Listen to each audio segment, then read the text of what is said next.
Well, if you're a fan of violence, every single week, you know you can come to the Fight Guys, hang out with Erik Apple and whatever guest I have on that week. And this week, we got another interesting fighter, this time a heavyweight. It is none other than Tyrell Fortune. Tyrell, welcome to the Fight Guys. Thank you for having me. Appreciate it being here.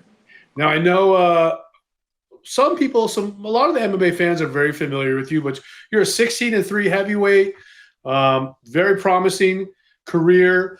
The most notable thing about you is you are the #1 fighter in the world or the country, I'm not sure which it is, who is not signed to a major organization. And we're going to get to talking about some of that and why you feel that's happening. And you're racking up these wins in these smaller organizations while waiting for the shot to prove your worth.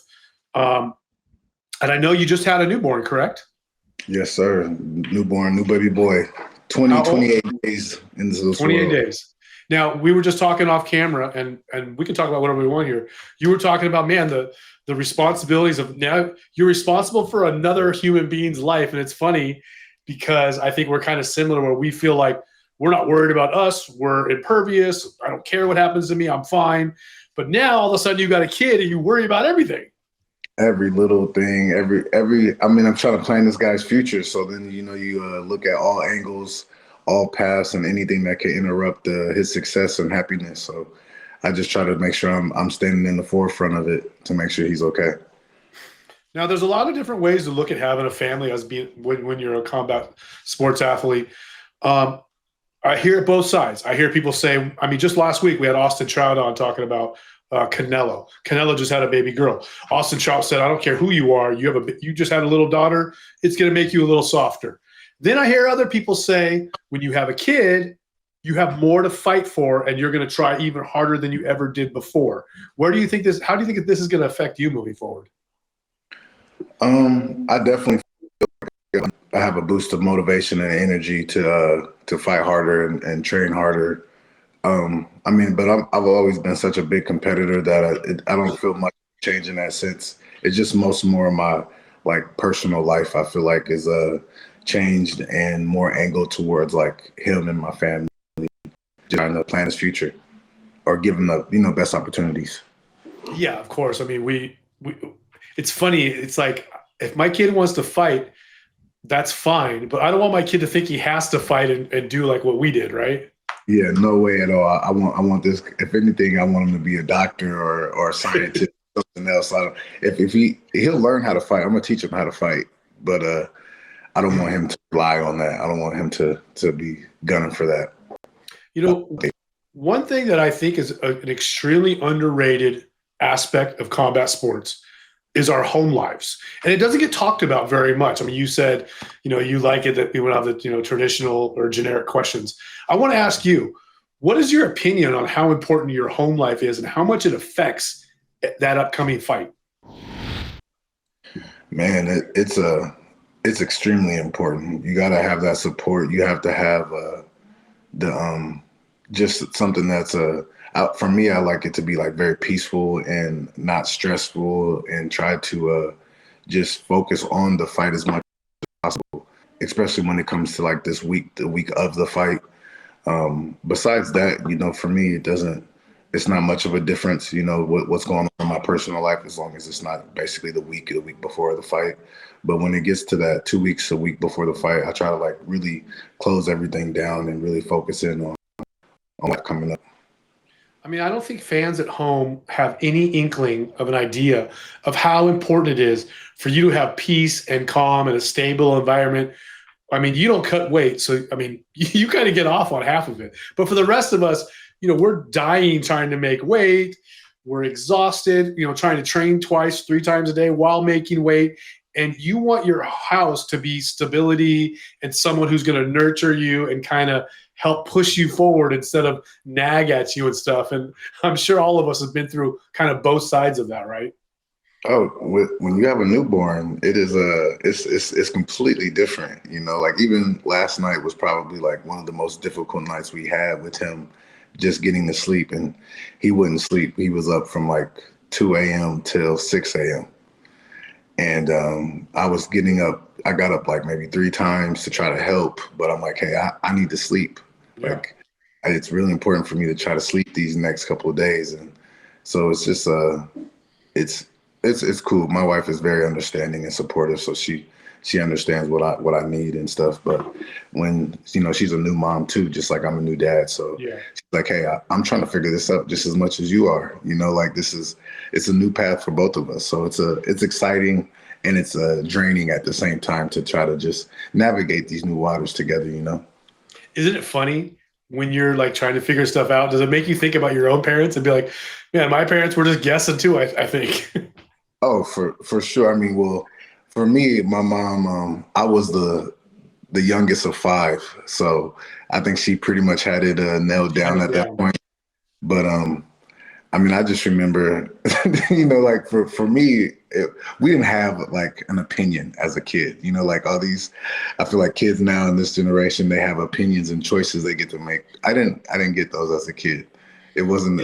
I never got asked what I wanted for dinner, or did you like this or that? No, this is what you eat. I sat at the table, you eat this, and you go to bed. It is what it is. Right. So it's a different generation we live in today. So I'm gonna definitely try to bring back some of that old school teachings. For sure. Well, I mean, I think as a fighter myself, I think I understand that you focusing on training and getting the rest that you need and stuff, that's not you being selfish. That's you putting the work in that will reward you and your family moving forward. So, I mean, I think if anything, I should reinforce that for you. Like, I know you want to try to help at home, but it's more important for you to get the rest and for you to get those victories, isn't it? 100%. Especially right now, I feel like I'm on that. Like, this is like the critical moment for me in my career. If a mistake now could really devastate everything. So that's where I try to really focus on with her and tell her, like, hey, like, even though these are little fights, it's obviously not the big stage that I was on before with PFL and Bellator. But if I want to make that next step to the bigger stage again, I can't have any slip ups here. I have to look good. Performance got to be good. Yeah. Now, I know you've been fighting in some other organizations. I know you've been fighting in Lights Out with Shawn Lampman, who is someone I'm sorry, Shawn Lampman. Shawn Merriman, someone I know. Shawn Lampman started a World Series of Fighting. I don't know if you know that. Shawn Merriman, someone I've known for a long time. I used to work with him on the Lights Out clothing brand. How has your experience been with those guys? Man, Shawn is an A-class man to say the least about him, man. He very supportive. He's always been there to try to help and do whatever he can to put me in the best position and light, and not hold me back in any kind of way, man. He's a great promoter and someone that's been a great time working with him, and him having some of the Bellator staff too made it even more comfortable for me to come and join the Lights Out because of just the Bellator was I mean, I still haven't met a company or organization with people that was just like being organized and just caring about the sport and the athlete, more than just the business. Yeah, definitely working with people like Scott Coker, and I mentioned Carrie Anna, who came over. I know she's helping Shawn out as well. It does make a difference when the people make you feel comfortable, make you feel you're important, doesn't it? 100%, man. It feels like you have less to worry about, and you don't second guess what they say. If it's easy to trust your boss when they back their words up with their actions. Tell me about your upcoming opponent. He's the brother of the guy I faced before. I feel like this is obviously some little revenge fight for him, trying to get back for his little brother. But I know he's a kickboxer. Most of his fights are done in the kickboxing format. His brother seemed to be more of the MMA guy, but no, he has some good low kicks I've seen, and he's game. He's going to bring the fight. Tell me, does it have a different mindset for you going into these fights, like knowing that like you're the A side, you're the killer, you're the guy that everybody should be afraid of, and it's almost like, man, like these guys are still athletes. It's not just going to be super easy. Sometimes it's kind of frustrating for you the way people maybe talk about your fights and that kind of stuff, like the pressure. Yeah, see, well, and that's I think coming from the bigger organizations and fighting the bigger name guys, I've got a few fights against like ex-UFC guys and stuff. So when I look at these guys, it's and then even my training partners, I train with Waldo Cortez every day, much, and they're not they're not them, so it puts a little ease at rest, but then at the same time, I never try to disrespect the sport, and always put the same amount of focus, same amount of energy into every opponent, because I think when you start to lax and be lackadaisical about the thing, that's when the sport slaps you in the face and you end up having something bad happen. So I try to make sure I give everybody that same energy and focus, and not too much, not really worry about the opponents at this stage. Now is mostly focused on me and my performance and making sure I'm 100%, my mental's good and I'm healthy and I can just go out there and perform. And I think everything else will take care of itself. I mean, best case scenario, how does this fight go, and what's the next step? Best case scenario, I knock him out with anything, what I see, anything I can set up. But next step, hopefully I'm sitting down with someone at the UFC and discussing the contract. I mean, I have 3 finishes, and since my leaving PFL, and hopefully that's enough to give me an opportunity. I just recently seen that they signed another PFL heavyweight, Ante, and he went out and had a great performance against Tabora, and now he's scheduled to fight Waldo on the main event. So second fight in the UFC, he's already headlining an event.